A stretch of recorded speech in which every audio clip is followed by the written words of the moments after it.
تلویزیون باهرستان سلسله صحبت‌ها را با اشتراکچیان دوره نهایی و غالبان لایحه جمهوری تاجیکستان وطن عزیز من ادامه می‌دهد و این زمان مهمان ما هستند. غالبی ژانر سرانندگی اکادمی طلبشوی شریف بک و همراهی پدرشون شریف بکی برات خورمستر و همزمان استاد کنسرواتوری ملی تاجیکستان. شما رو پیش از همه خوش آمدید میگم و قبلا همین دستاورد رو با طلبشو و به شما نیز مبارکباد میگویم، زیرا ما خوب میدونیم که طلبشو الک سال دوم است که در روزمون شرکت می‌ورزد و سال اول نیز در ژانر سرانندگی اکادمی شرکت ورزید طلبشو و سزاوار دیپلمی دوره نهایی گردید. ولی این سال باشد الک مهنتی طلبشو با البته استادان و با پدر الک ثمره داد که در آزمون افتخاری که بخشیده و 30 سالگی سال دولت جمهوری تاجیکستان بود. در همین نمینه سرانندگی اکادمی صاحب مقام سیوم گردیدند و اکنون صحبت ما صورت میگیرد دایر به همین دستاورد و عموما دایر به مثلا پیراه اجوری که علاقه طلبشو پیش گرفته است. من اول میخواستم که هرچند که طلبشو مهمان برنامه گوناگون تلویزیون باهرستان است، در چندین نمایش ها شرکت هم ورزیده است، سرود هم خوانده است و میخواستم که اول خودش طلبشو به بینندگان خودش رو معرفی کنند، پس ما صحبت رو ادامه میدیم. باشد؟ مرحبا. سلام دوستان عزیز و بینندگان شبکه دوست داشتنی بهارستان. من برازاده طلبشوی شریف بک هستم، یک تن نورس صاحب استعداد شهر دوشنبه و من در آزمون تاجیکستان وطن عزیز من اشتراک کرده تا دور سیوم رفتم و در دور سیوم غالب آمدم و من شکرانه ادا میکنم که در چنین وطنی که صلح و امانی حکم فرما است زندگانی میکنم و سپاس خود را به اساسگذار صلح و وحدت ملی، پیشوای معظم ملت، پیشوای جهان پرور و جوان پرور و پیشوای تمدن آفر میرسانم که برای ما جوانان چنین آزمون ها را پیشکش می نمایند و ما می توانیم که در این خیل آزمون ها هنر و مهارت خود را سنجیم و صیقل دهیم. خیلی خوب. و طلبشو من فکر میکنم که بینندگان فهمیده میکنند که شما در کجا تحصیل میکنید، نه؟ در صنف چند تحصیل میکنید، به کدام کارها مشغول میشید، غیر از فنهای مکتبی باز چی مشغولیت دارید؟ من در مؤسسه تحصیلات میانه عمومی رقم 11 تحصیل میکنم و همزمان تعلیم گیرنده مؤسسه دولتی مرکز کودکان و نورسان شهر دوشنبه در محفل خارسرایان میباشم. طلبشو چند سال است که در محفل خارسرایان شرکت می‌ورزید شما؟ من طول 3 سال است که در مؤسسه دولتی مرکز کودکان و نورسان شهر دوشنبه تحصیل می‌نمایم. همراه کی؟ کدام آموزگار؟ همراهی پدر عزیز خود شریف بک برات.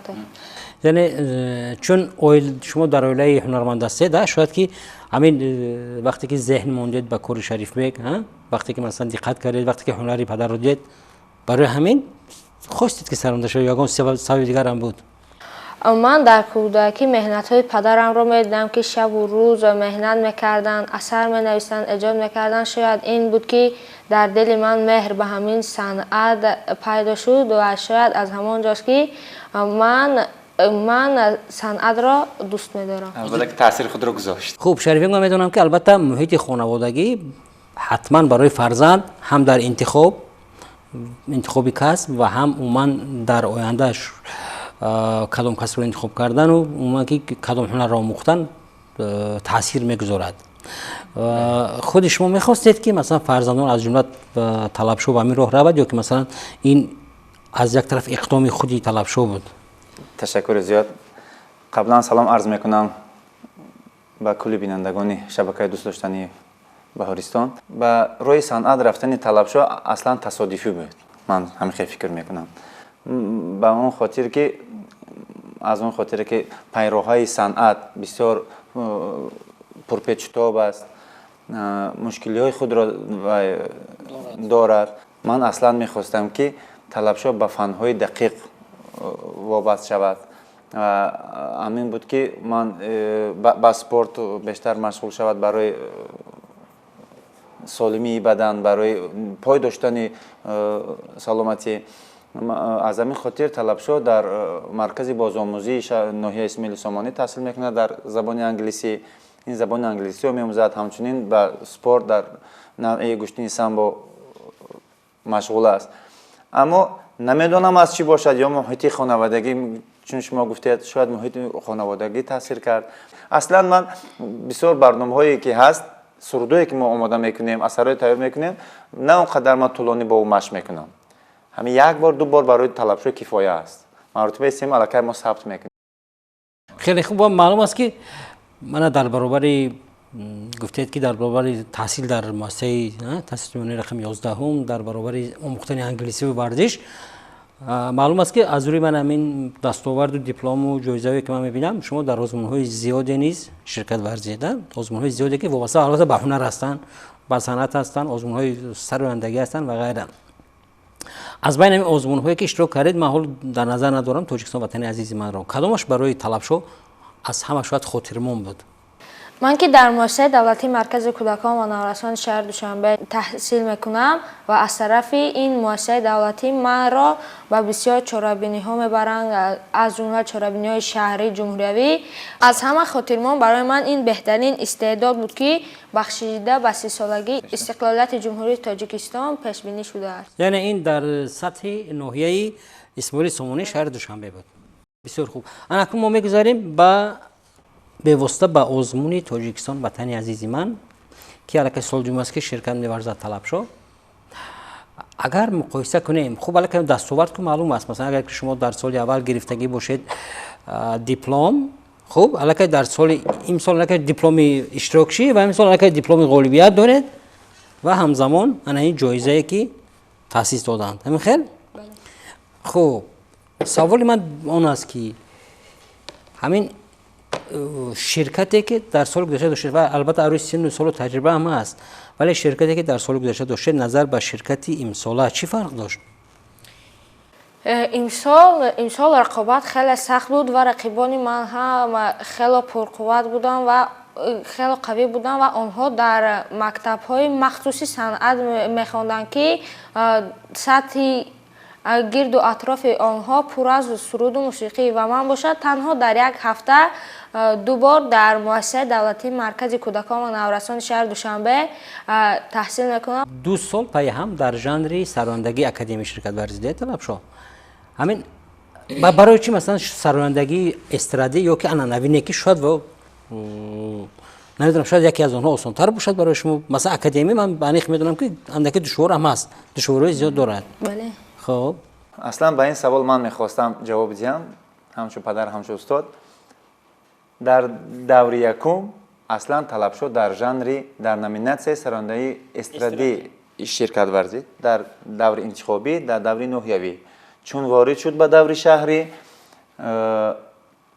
شاید تأثیری اونی که من در تئاتر اکادمی اپرا و بالت بنام استاد صدرالدین جمهوری تاجیکستان شرکت کار و فعالیت میکنم، شاید تاثیر همین باشد که من بیشتر در خانه با تمرین و ایجاد چنین اثرها مشغولم و طلب شو وقتی که با سرود جهانی افتخار برآمد کرد در دور شهری، هیئت کمیسیا هیئت حکما به خلاصه اومدن که ژانری که طلب شو اجرا کرد این ژانر استرادی نیست، ژانر صفر ژانر اکادمی است. از این خاطر گفتن که این باید وارد شود، با توصیه حکمان سال گذشته توصیه شد به ژانر اکادمی. بعد آغاز از همان وقت جدی مشغول شد با ژانر اکادمی با اجرای اثرهای در ژانر اکادمی تاسیس می‌یافته و یک چیز دیگر نگفته نماند که طلب شد بیشتر در قطار سرودهای شوخ و رقصی بیشتر سرودهای پاتریوتیکی می‌سرایند. وطن، کشور، پدر، مادر، پیشوا، سرزمین، معلم، یعنی که بیشتر در موضوعهای پاتریوتیکی تنتنوی بیشتر سرود می‌سراید نظر به اونه که در ژانر آنانوی است. و سرودی که در دور شهری خوانده متن آهنگ کی بود؟ سرودی که در دور شهری آزمون اجرا نمودند شعر استاد دولت سفرов و آهنگ بنده بود. شاید یک چند مصرع از همون سرود اجرا میکند طلب شو بعد ما صحبت رو ادامه میدیم. البته. مثل شما ما با وطن باشم دائم جان و تن، گویم از بختی نکو در منبری صد انجمن ما افتخاری وحدتیم نخلی بهاری وحدتیم با پرچمی عهد و وفا زیبی دیاری وحدتیم زیبی دیاری وحدتیم ای روح میلاد پیشوا فخر ما نام شما با تاج و تخت افتخار هستی به میلاد متکا. آفرین. و چیز دیگر اون است که رسیدیم به دور نهایی آزمون امسال. واقعا درست گفتید که و مشاهده هم شد و همه خوب میدونن که رقابت خیلی جدی بودن، چون امسال علاقه واقعا هم در همه نمینات‌ها مشاهده شد که همه نفرانی که آمدن گذاشتن از دور به دور همه نفرانی واقعا هم هنرمندن، همه نفرانی هستن که ارزنده هستن نوابسته از آن که کی کدام مقام رو گرفت. خب از بین رقیبان شما بودن نفرانی که توجه شما رو بیشتر جلب کردن طلب شو که مثلا شما استعدادی با استعداد اون شما توجه کردید بیشتر؟ از من در نظر دارم نمینات خودتان و از همون سن سال 12 تا 17 ساله. البته بودن اون نفرانی که آنها در مکتب مخصوصی صنعت تحصیل میکردند و آنها سراپا غرق موسیقی بودند و من باشم تنها در یک هفته 2 بار در مؤسسه دولتی مرکز کودکان و نورسان تحصیل می‌نمایم. مثلا استعداد وقتی که شما برآمد کردید مثلا هر یک نفر رو تماشا میکنید که استعداد کی به شما بیشتر پسند اومد از بین اون نفرانی که همراه شما در دور نهایی بودن؟ دقت مرا بیشتر هنر و مهارت ابراهیم توکلوف به خود جلب میکرد که بسیار هم زیبا و خوب برآمد کرد. پس یعنی شما الان که میدونید که رقیب اساسی شما ابراهیم میشود. بله. بسیار خوب. سرودی که در دور نهایی انتخاب کردید متن و آهنگی کی بود؟ سرودی که من در دور جمهوریوی یعنی در دور سیوم انتخاب کردم این شعر حدیثه قربان و آهنگی میرت‌الله عطایف بود که با موضوع سامانی من در دور سیوم اشتراک کردم. انتخاب چگونه صورت گرفت با مسئولیتی که شریف بک؟ اصلا انتخاب با توصیه استاد طلبشو که در دور نهایی ما ضرور دانستیم که با استاد واقعا هم کسبی مشغولیت گذراند. انتخاب این سرود رومانسی سامانی من این توصیه استاد سیفالله یوسفوف بودن که با طلبشو جان تمرین میکردن. این آوازخوانی تئاتر اکادمی دولتی اپرا البته هنر پیشه شایسته تاجیکستان استاد صحنه استاد سیفالله یوسفوف بودن. این توصیه همون کس بودن که بسیار لپیش‌های خوب داشتن، بسیار از هم قسمی پایانی، قسمی بابینی. اصلا اثر باید 3 قسم داشته باشد: قسمی پایانی، قسمی بابینی، قسمی بالا که کلمیناسیون نام دارد. انمی اثر نام برده هر 3 جزئیات با خود داشت. ما ضرور دانستیم که میره انتخاب کنیم. البته اثری خیلی دشوار هم انتخاب کردید و مشق و تمرین و سرودن این اثر برای طلبشو دشوار نکرد؟ البته این اثر دشوار بود ولی که ما قطعی همراه استاد سیفالله یوسفوف که خیلی زیاد مشق کرده بودیم، خیلی تمرین کردیم، ما توانستیم که این سرود را به خوبی اجرا کنیم. اوما که در چند مدت رو همین تمرین ها در بر گرفتن، یعنی هر روز مشق میکردید یا که نمیدونم یک روز پس چیکونه بود حالت تمرین؟ ما همراه استاد سیفالله یوسفوف در تئاتر اکادمی اپرا و بالت به نام صدرالدین عینی قریب هر روز مشق میکردیم و باز در خانه همراه پدرم مشق و تمرین میکردیم. چند مدت بود دوره تمرین از انجام دور دوم تا دور سوم یا که سرود یا که بعدتر انتخاب کردید؟ وقتی که من در دور دوم آزمون جمهوری تاجیکستان وطن عزیز من یعنی دور شهری غالب آمدم من در پی انتخاب و تمرین همین سرود گشتم. و اکنون اگر امکان باشد از چند مثال این سرود رو میخونیم به طور زنده. سامانی من وطن تویی ایمان ایمان وطن تویی ای جان ایمان وطن تویی پیمان ایمان وطن تویی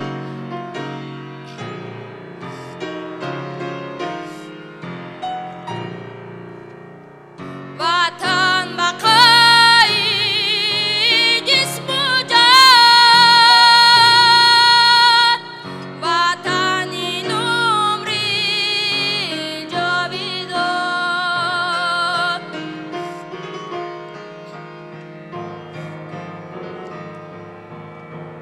وطن بقای جسم و جان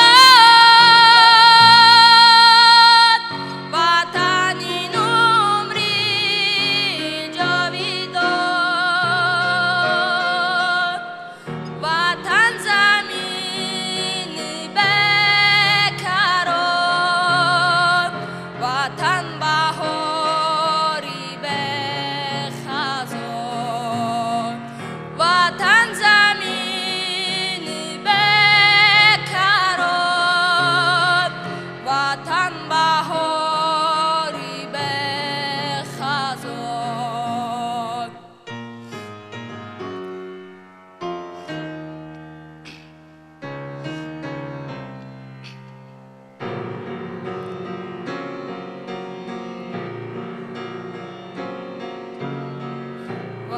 وطن بود اگر ببر گلها شکوفت سر به سر دریا سرآید بحری تو از هر کنار و هر کمر دریا سرآید بحری تو از هر کنار و هر کمر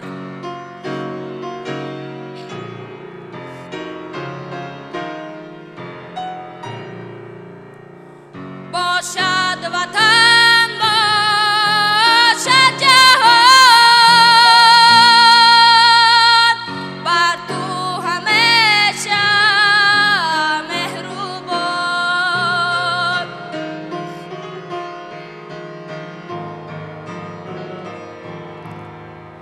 باشد وطن باشد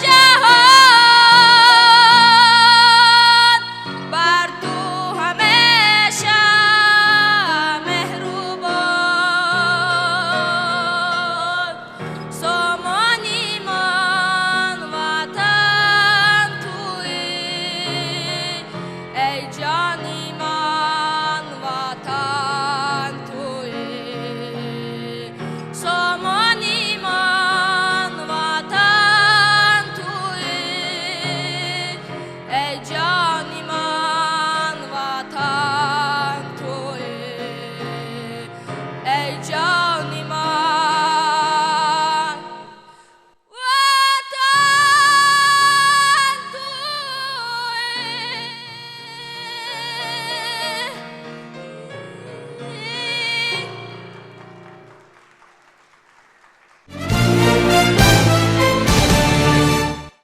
طلبشاهی شریفبек از شهر دوشنبه جای سیوم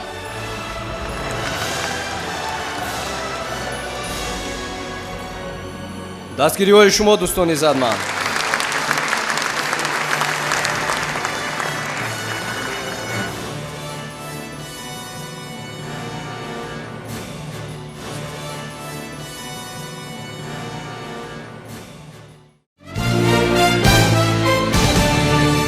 маълум аст ки аз рӯи ҳамин тарзи сароидан аз рӯи ман он ҳунари шуморо тамошо намудани ҳам доварон ҳам мухлисон маълум аст ки хеле тайёрии хубам дидаед ва арзанда ҳастед ба ҳамин ҷоиза ва акнун вақте ки масалан шумо соҳиби ҷоиза шудед хусусан дар озмуни ҷумҳуриявии تاجیکستان وطن عزیزم که تحت سرپرستی پروسه پیشروی ملت صورت میگیرد اکنون علیه مسئولیت دیگر باید باشد. همین خیلی من بعد اکنون چی نقشه دارید باید که چیکار کنید همین روی استانتون انتخاب میکنید یا شاید که در آن دل که شاید اون کسب دیگر رو هم بزرگان گفتند که به یک مرد 40 هنر کم است و من البته هنر سرایندگی خود رو البته که نمیپرتایم ولی من در آینده میخواهم که زباندان شوم.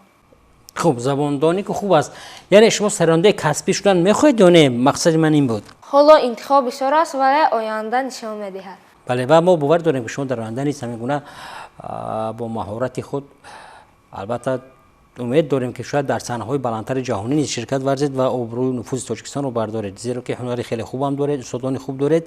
شریف بک البته وقتی که شاگرد یا که خوب فرض کنیم فرزند برآمد میکند هیجان استاد و هیجان مثلا والدین خیلی زیاد است.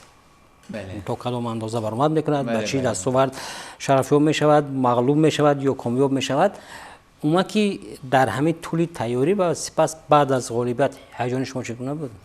باور کنید راوی محترم تاثیراتای من ای گفتن نشانده است گویا می شود چون که هر چاره‌بینی هر برنامه‌های فرهنگی کشور که با اجرای طلبشو با اشتراک طلبشو صورت میگیرد تا اونه که طلبشو در صحنه برآمد میکند تصور کنید یک هیجان ناگوار ما را فرا میگیرد اونه که با سری بلند از صحنه پایین میشود اما لحظه من خودم را خوشبخت‌ترین انسان در کره زمین حس میکنم خیال میکنم که من برای خوشبخت دیگر شاید نباشد البته که بسیارن این همچون یک وای پدری یک نمیدونم حسیت پدری است و ما میدونیم که الکی فرزند دیگری شما نیست دادر طلبشو هم میگونه الکی سرود میخواند و در چندین نمایش تلویزیون با رسانه شرکت ورزیده بود این یک طرف البته خوب است که شما چون به هنر ضعف دارید فرزند پیرو شما هستند و دیگر طرف این یکی از بندهای مخصوصی قانون جمهوری تاجیکستان درباره مسئولیت پدر و مادر نسبت به تعلیم تربیت فرزند است و من فکر می‌کنم که اگر هر یک عائله که من مثل شما و مثل دیگر نفرانی که فرزند خود رو تا این یا آن با این یا آن دستاورد نائل شدن همراهی میکنن با آنها مصلحت‌ها میدن با آنها استاد مییابند و با آنها امکان فراهم میآورند اگر چنین نفران زیاد باشد البته صف جامعه ما صف نفران سالم در جامعه خیلی زیاد می شود یعنی این یک نوع مسئولیت هم هست البته چنانکه که شما درست قید کردید خود پیشوای معظم ملت پیشوای جوانپرور و جهانپرور تمدن آفر کشورمان محترم امام علی رحمان چندین بارها از منبرهای بلند تاکید میکنند که نسل سالم این بایگری دولت است یعنی که از نسل سالمی به نسل سالم گفته البته و نسل با سواد دانشمند و فرهنگ را من در نظر دارم با نسل سالم چون گفتن این بایگری دولت است یعنی که از نسل با سواد با معرفت با فرهنگ صاحب کسب و معرفت مطمئنم که تاجیکستان آیندهش درخشان خواهد شد و ما قبلا اشاره کردیم که شما دویما فرزندان شما دویما در برنامه‌های گوناگون تلویزیون بهارستان شرکت فعالانه دارند اومد که اگر همین خیال گیریم تلویزیون بهارستان با این فرزندان شما یگان چی داد شرکت در برنامه‌ها من مثلا در چهاربینی گوناگون سرود خواندن بعد اومد که خودی تماشای همین تلویزیون البته اگر گویم تلویزیون بهارستان برای عائله ما تلویزیون عائلوی است خطا نمیکنم چون که با فعال کردن تلویزیون تمام اهل عائله ما زیر آینه نیلگون تنها شبکه بهارستان رو بیشتر تماشا میکنند با سوال شما که تلویزیون بهارستان با فرزندای ما چی داد همه آن دستاوردهایی که فرزندای ما دارند این توسط انمی شبکه دوست داشتنی بهارستان می باشد چون که تنها بهارستان توانست که هنر و استعداد و ملکه و ذوق فرزندای ما را به کشور و همسالانشان و دلبختگان صنعت موسیقی معرفی نمایند تبلیغ نمایند و ба гӯши онҳо бурда расонда тавонанд. саломат бошед. ва мо сипосгузорам ҳастем. саломат бошед. мо низ дар навбати худ сипосгузорем ки андаке ҳам бошад телевизиони Баҳористон ба пешравии мафкураи кӯдакони расон ҷаҳонбинии онҳо ва ҳунари онҳо як намуд ҳавасманди калон ҳам шуданд. Мана масалан Муҳаммадҷон вақте ки Муҳаммадҷон аслан ин табиатан соҳибзавқу соҳибвай буд. Аллакай дар хурдӣ масалан то рақами 10 ҳисоб карда мерафт, бо баръакс 1 2 3 4 100 бо 198 поён мефаромад. аз хурдӣ ҳамин завқа дошт. Баъд ман ёдам ба ҳаст ки барномаи ангубине ки бояста ба хурдсолон муроҷиат кардам ба коргардон. вақте ки амо лаҳзаи аз санҷиш гузарондан овардем бо устод коргардон Музаффар Сулаймонӣ, ҳамагӣ 3 савол доданд ва диданд ки Муҳаммадҷон ҷавобгӯ аст. гуфтанд ки мана фалон рӯзи сабт интихоб шуд. Муҳаммадҷон мо омадем ба сари баланд. аз ҳамон рӯз сар карда тамоми фарзандоимон ҳавасманд шуданд. ҳар кадоме мехоҳад ки бештар дар оилаи мо мусобиқа аст. ки аз ки бештар бисёр илм шеър аз ёд мекунад, ғазал аз ёд мекунад, ки бештар мисол кор мекунад гуфта. яъне ки ҳамаи амин бо шарофати дастгириву таблиғи телевизиони Баҳористон буд ки ино ҳавасманд шуданд. ҳар кас мехоҳанд ки бештар шеър аз ёд карда омада дар эҳсоси дилҳо, дар барномаи эҳсоси дилҳо баромад кунад, ки бештар дар ангубин, ки дар чорабиниҳои фарҳангӣ. Ман хушбахт аз онам ки дар ҳама чорабиниҳо фарҳангии кишвар ки тавассути телевизиони Баҳористон барномаи фарҳангӣ сабт карда мешаванд, фарзандои мо саломат бошед. ва ин як нав вазифаи телевизиони Баҳористон ҳам аст. ҳамин гуна бо роҳи дуруст равон кардани насли наврас тавассути барномаҳои гуногун. чун инҷо суҳбати мо ба анҷом расида шудааст ва ман чун дар интиҳои суҳбат ман мехостам аз худи талабшо пурсам ки шояд боз ягон гуфтание дошта бошад. марамад. ман ба ҳамсолони худ гуфтаниам ки пайваста пайи омӯзиши илму ҳунар бошанд. бо зури беш ба сӯи пеш, Тоҷикистон ба пеш. ва мо бори дигар ҳамин ғолибиятро ҳам ба шумо ки хеле заҳмат кашид ва ҳам ба худи талабшо муборакбод мегӯем ва бовар дорем ки минбаъд низ бо ҳамин гуна муваффақият бо ҳамин гуна дастовард талабшо ба пеш меравад ва боз ҳам ҷоизаҳои баландтару зиёдтарро сазовор мешавад.